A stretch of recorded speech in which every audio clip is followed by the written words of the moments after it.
माननीय सदस्य बांसुरी स्वराज जी। बहुत धन्यवाद सभापति महोदया। मैं इन तीनों एक कॉन्स्टिट्यूशनल अमेंडमेंट और दोनों बिल्स का समर्थन करने के लिए खड़ी हुई हूं। महोदया, हमारी संस्कृति तो वो है जो अर्धनारेश्वर को पूजती है। भारत की संस्कृति वो है जहां पर लैंगिक समानता एक नया कॉन्सेप्ट नहीं है। हम तो वो हैं जो कहते हैं कि प्रकृति और पुरुष एक दूसरे के पूरक है। हमारे यहाँ तो शक्ति स्वरूपा मां दुर्गा की आराधना करी जाती है। भगवान विष्णु का सुदर्शन चक्र, महादेव का त्रिशूल और ब्रह्मा जी का कमंडल, यानी तीनों त्रिदेवों की शक्ति अगर समाहित करना हो तो वो केवल और केवल मां दुर्गा ही कर सकती है। ये स्तर है नारियों का हमारी संस्कृति में। लेकिन कहीं ना कहीं आक्रांता आए और हमारी संस्कृति का अपभ्रंश हुआ। जहां सम्मान हमारी संस्कृति है, वहीं महोदया नारियों का सशक्तिकरण करना हमारा कर्तव्य है। आज यहां पर टीएमसी की एक संसद सदस्य ने कहा इक्वालिटी इज बाय बर्थ। मैं उनकी बात से बिल्कुल सहमत हूं, क्योंकि पुरुष और स्त्री को एक समान तो ईश्वर ने ही बनाकर भेजा है। पर उन्होंने ये भी कहा कि equality can not be given by political exercise. मैं उनकी बात से बिल्कुल सहमत नहीं हूं। महिला आरक्षण की आवश्यकता क्या है, ये मैं कुछ आंकड़े देकर इस सदन के समक्ष रखना चाहूंगी। आज महिलाएं पूरे के पूरे विश्व में, खास करके महिलाएं जो भारत की बेटियां हैं, वो अपना परचम लहरा रही हैं। वो चाहे साइंस हो, चाहे टेक्नोलॉजी हो, चाहे लॉ हो, लेकिन राजनीतिक क्षेत्र में उनका प्रतिनिधित्व बहुत कम है। अगर हम 2024 का इलेक्शन देखें तो वहां पर महिला वोटर की तादाद पुरुषों के मुकाबले ज्यादा थी। लेकिन मैं पूछना चाहती हूं विपक्ष के उन साथियों से जो आज इस संशोधन का समर्थन नहीं कर रहे, क्या बात आप महिलाओं की भूमिका केवल मतदाता तक ही रखना चाहते हैं क्या? आज इस सदन में महिलाओं का प्रतिनिधित्व केवल 13.6% है। अगर हम विधानसभा में जाएं तो वहां पर महिलाओं का प्रतिनिधित्व 10% से भी कम है। और अगर हम ग्लोबल परसेंटेजेस देखें महोदया, तो वहां पर 27.6% है। मैं तो धन्यवाद करती हूं आदरणीय प्रधानमंत्री श्री नरेंद्र मोदी जी का और इस सदन में उन सभी राजनीतिक दलों का जिन्होंने 27 बरस पुराना विलंब जो था, डिले थी, उसको हर कर नारी शक्ति वंदन अधिनियम को सितंबर 2023 को एक हकीकत बनाया, उसको पारित करा। और महोदया, मुझे अचंबा है कि मेरे विपक्ष के साथी जिन्होंने सर्वसम्मति से नारी शक्ति वंदन अधिनियम पारित तो कर दिया, उसे कानून तो बना दिया, आज वो इसे 2029 में लागू करने के लिए अपना समर्थन क्यों नहीं दे रहे हैं? वो क्यों अपने हाथ खींच रहे हैं? कल मैंने एक वीडियो देखी जो माननीय नेता प्रतिपक्ष ने जारी करी थी। मैं आपके माध्यम से उनको कहना चाहती हूं, ये जो संशोधन आया है, ये वचन पूर्ति के लिए आया है। इस पूरे सदन ने प्रधानमंत्री श्री नरेंद्र मोदी जी की प्रेरणा से, इस देश की मातृ शक्ति से ये वचन करा था कि हम इस कानून को 2029 से ही लागू कर देंगे। मैं पूछना चाहती हूं माननीय नेता प्रतिपक्ष से, वो कहते हैं this is a power grabbing move. मैंने याद कराना चाहती हूँ, पावर ग्रैब का मुद्दा नहीं, ये पावर बैलेंस का विषय है। ये हक चोरी का विषय नहीं, हक के हिसाब का विषय है। और महोदया, बहुत विनम्रता से कहना चाहूंगी कि इस सदन को, इस देश की मातृशक्ति को उसके हक का हिसाब देना पड़ेगा। दल और राजनीतिक स्वार्थ से ऊपर उठकर, विचारधारा की भिन्नता से ऊपर उठकर, इस सदन की जिम्मेदारी है कि हम इस संशोधन को सर्वसम्मति से पारित करें। विपक्ष के कुछ साथियों ने कुछ ऐसे क्रिटिसिज्म्स रखे हैं, कुछ ऐसे कटाक्ष रखे हैं, जिन्हें मैं यहां बहुत विनम्रता से उनका जवाब देना चाहूंगी, उन संशयों का। और ये आग्रह करना चाहूंगी कि आपके संशय डिबेट तक सीमित रहे, वोट तक उन पर उनकी परछाई मत पड़ने दीजिएगा। माननीय उपनेता सदन ने कहा कि हम आरक्षण के पक्ष में नहीं हैं। मैं उन्हें याद कराना चाहती हूं कि 40 बरस से इस देश की बेटियां प्रतीक्षा कर रही थी नारी शक्ति अधिनियम लागू हो, महिला आरक्षण लागू हो। ये नरेंद्र मोदी सरकार है जो सर्वसम्मति से इसको पारित कर कानून बना पाई सितंबर 2023 से। तो हमारी नीयत साफ है, हमारी नीति साफ है, ये तो परिलक्षित हमने सितंबर 2023 में ही कर दिया। मैं फिर पूछना चाहती, बार बार विपक्ष के कई साथियों ने कहा टाइमिंग की बात कही, यहां तक कि माननीय अखिलेश यादव जी ने कहा जल्दबाजी। मैं पूछना चाहती हूं कि 40 बरस की डिले के बाद भी आप जल्दबाजी का आरोप किस मुंह से लगा रहे हैं? और रही बात इलेक्शन की, महोदय, जब तक कि एक राष्ट्र एक चुनाव का रिफॉर्म इस देश में लागू नहीं हो जाएगा, हमारी पॉलिटी का नेचर ये है कि यहाँ तो चुनाव हमेशा रहते हैं। मैं आपको एक व्यक्तिगत अनुभव बताती हूँ। मुझे अभी 2 साल भी पूरे नहीं हुए एज अ सांसद।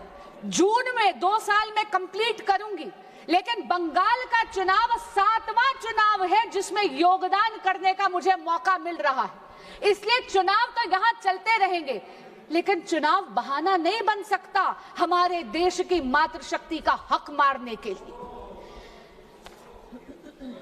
अखिलेश जी ने विचार परिवार की भी बात करी। मैं शायद वो इस बात से अवगत नहीं है, क्योंकि मैं भी राष्ट्रीय सेविका समिति की ही एक कार्यकर्ता हूं। पिछले 90 वर्षों से राष्ट्रीय सेविका समिति संघ के साथ कदम से कदम मिलाकर इस देश की सेवा कर रही है। महोदय, एक भय, एक भ्रम बना दिया गया है डीलिमिटेशन को। मैं आपके माध्यम से ये बात स्पष्ट कर दूं हमारे विपक्ष के साथियों को, डीलिमिटेशन यानी परिसीमन भारतीय जनता पार्टी का प्रपंच नहीं है। It is not a conspiracy of the BJP, it's the constitutional mechanism. वही कॉन्स्टिट्यूशन, वही संविधान जो बाबा भीमराव अंबेडकर जी ने बनाया है, उन्हीं के रचित कॉन्स्टिट्यूशन में ही ये प्रावधान है, ये मैकेनिज्म है जहां पर डीलिमिटेशन अनिवार्य है। पर महोदया, मैं बहुत विनम्रता से कहना चाहती हूं, नारी शक्ति वंदन अधिनियम को लागू करना मंजिल है, परिसीमन केवल और केवल राह है। आप राह और मंजिल में कंफ्यूज मत होइए। Please do not confuse the road and the destination. Delimitation is only the road, it is Nari Shakti Vandan Adhiniyam, the women reservation which is the destination, and it is high time that we complete that journey to that destination. एक और बात कही गई, यहां पर बोला गया कि 543 में क्यों नहीं लगा देते, और मैं हैरान हुई जब एक महिला सांसद ने यह कह दिया कि आप परिसीमन कर सीटें बढ़ा रहे हैं, यह तो शोविनिज्म है। शोविनिज्म का आरोप लगाते हुए ये भूल गई कि 543 सीटें पुरुषों का एकाधिकार नहीं है। वो भूल गई कि इन 543 में आज भी 74 पर हम नारी शक्ति का रिप्रेजेंटेशन करते हैं। महिला सांसद भी हैं इस सदन में। आप रिजर्वेशन को एब्स्ट्रैक्ट में लागू नहीं कर सकते। आपको रिजर्वेशन को आइडेंटिफाइड कॉन्स्टिट्यूएंसीज में ही करना पड़ेगा, और इसीलिए परिसीमन आवश्यक है, सीटों की बढ़ोतरी आवश्यक है। कई लोगों ने पूछा कि आप 543 में ही क्यों नहीं लागू कर देते। मैं याद कराना चाहती हूं कि ये जो अभी कॉम्पोजिशन है 543 सीटों की, ये 1971 के बेसिस से, उनके सेंसस के बेसिस पे है। तब भारत की पॉपुलेशन वाज ओनली 51.4 करोड़। आज भारत की पॉपुलेशन 3 दुगनी हो गई है। हम आज 140 करोड़ का देश है। महोदया, ये सदन अनर्थ करेगा अगर महिला सशक्तिकरण की केवल बात करता है और महिला आरक्षण पॉपुलेशन को रिफ्लेक्ट करते हुए इंप्लीमेंट नहीं करेगा। नारी शक्ति वंदन अधिनियम के इफेक्टिव इंप्लीमेंटेशन के लिए यह अनिवार्य है कि परिसीमन हो और सीटें बढ़ाई जाए। 74 से 273 तक का ये जो सफर है, ये केवल मातृशक्ति के उत्थान के लिए नहीं, ये इस राष्ट्र को सुदृढ़ करने के लिए, इस राष्ट्र में एक स्वर्णिम अध्याय लिखने के लिए। एक और बोली गई बात, यहां पर उन्होंने कहा कि आप जनगणना नहीं करना चाहते। मैं पुनः याद कराना चाहूंगी, आज सुबह ही माननीय गृह मंत्री ने रिकॉर्ड पे बोला है जनगणना की प्रक्रिया चालू हो गई है, उसमें कास्ट सेंसस केंद्र सरकार करवा रही है। लेकिन महोदय, ऐसा लग रहा है कि महिलाओं को आधार तो क्या मिला, विरोधियों का आधार ही खिसक गया है। महिलाओं का अधिकार से अगर आपका आधार खिसकता है तो ये आपका राजनीतिक अवसरवाद है।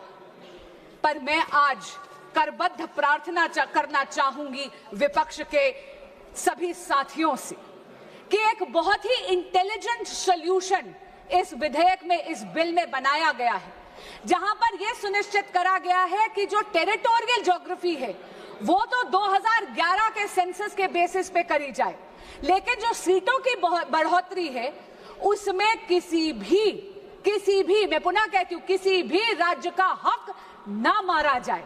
अरे आज तो सदन में खड़े होकर यशस्वी प्रधानमंत्री श्री नरेंद्र मोदी जी ने गारंटी तक दे दी, और हमसे पूछिए, हम आपको बताना चाहते हैं, मोदी की गारंटी सारी गारंटी पूरी करने की गारंटी। दक्षिण भारत में तमिलनाडु में चुनाव है, इसलिए वहां के नेता चुनावी स्वार्थ में, राजनीतिक स्वार्थ में इस देश को नॉर्थ और साउथ में डिवाइड करने की कोशिश कर रहे हैं। लेकिन महोदय, आपके माध्यम से मैं उनको बताना चाहूंगी कि ये जो उनका प्रयास है ये असफल होगा, और जिस संगत में वो बैठे हैं वहां पर केवल हार का चिट्ठा लिखा जाता है। जो भी व्यक्ति इस विधेयक का और इस संशोधन का विरोध कर रहा है वो नारी शक्ति के आक्रोश का पात्र बनेगा। मैं करबद्ध प्रार्थना करती हूं आपके माध्यम से विपक्ष के साथियों को कि कृपया महिलाओं के आक्रोश का नहीं, उनके आशीर्वाद का पात्र बनिए।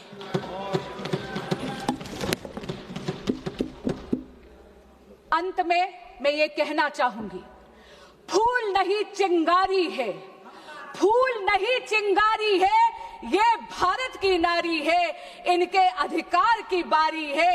वचन पूर्ति के इस क्षण में पारित करना सदन की जिम्मेदारी है। बहुत बहुत धन्यवाद। माननीय सदस्य श्री अभय कुमार सिन्हा जी।